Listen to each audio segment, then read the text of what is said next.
I'm going to show you how I make my own embroidery patterns and how I transfer them from paper to the fabric. So first, I'm just laying out all the tools that you'll need. First, you'll need a ruler. I'm using here a quilting square because you can see through and line up your straight lines. Some paper, fabric. You can use any fabric you like. I'm using some linen, scissors. Definitely use fabric shears, pins to pin the fabric to the paper when you're ready to transfer, a light board.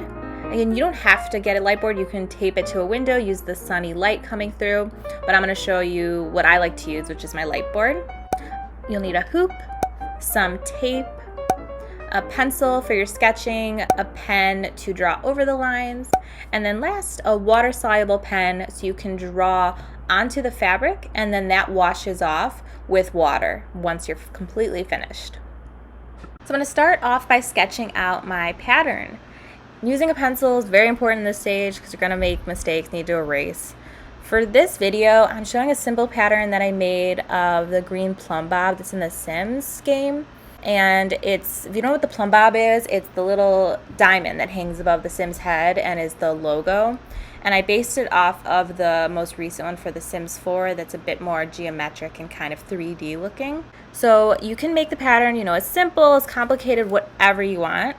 But for these purposes, I'm doing a simple line drawing just to show you how I transfer my sketches from paper to the fabric. So once you have your sketch, take the size of the hoop you want to use and draw a line on the inside of the hoop. And this is a 7-inch hoop I think I'm using. Again, you can do this before or after any stage of the drawing, but that line will come in handy to line everything up when we trace the pattern onto the fabric.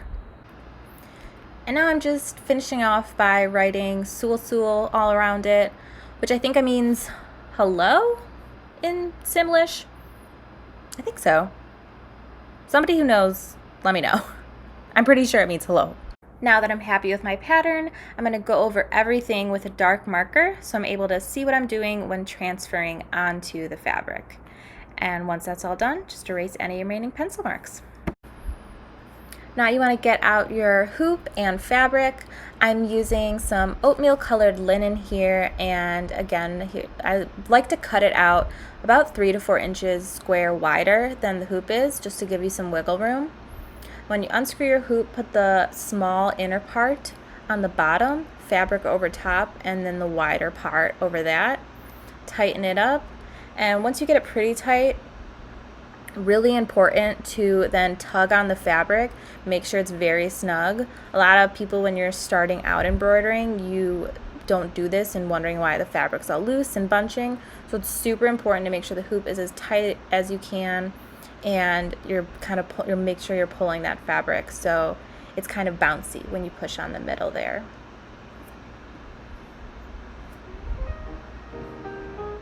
And I'm noticing I have a wine spot there, so covering that up.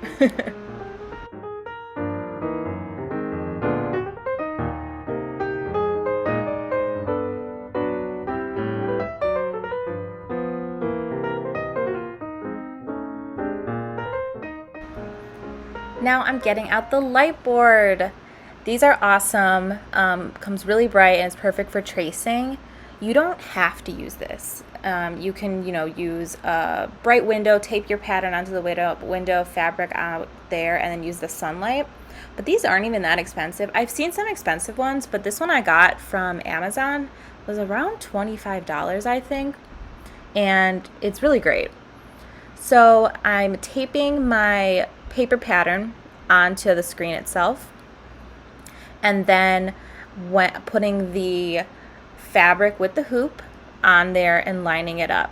Make sure that the flat side of the fabric is touching the flat side of the paper, and we drew that line so you can line up the inside of your hoop well with the pattern itself. Again, this isn't exactly where it's going to be. You take the hoop out and center it where you like it, so it doesn't have to be absolutely perfect, but I like to do this to make sure, especially, with the words around there, it might wiggle a bit. I'm using some pins here to attach the fabric to the paper itself. You can use pins, you can try and tape the fabric onto the paper and onto the light board too, but I think pins just works a lot better. And it's really important to just keep everything in place, or else you'll kind of have to start over again.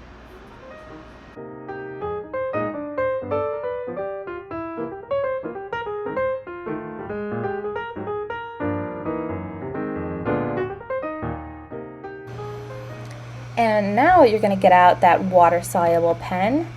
Now, again, these are great because you can use them to draw right on the fabric, and once you've stitched over it, a little bit of the ink is showing, wash it out in water, either just rinse it over, dump it in a bowl, and hang out to dry, and then the ink is completely disappeared.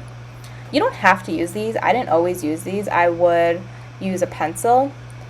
It's harder. It's definitely doable, and a lot of times you're embroidering over that and you're not going to be able to see it. But these are great, you know, in case you do make any mistakes or do want to make some adjustments after you have drawn on the pattern. That way you're not seeing those lines in your finished work. And that's it.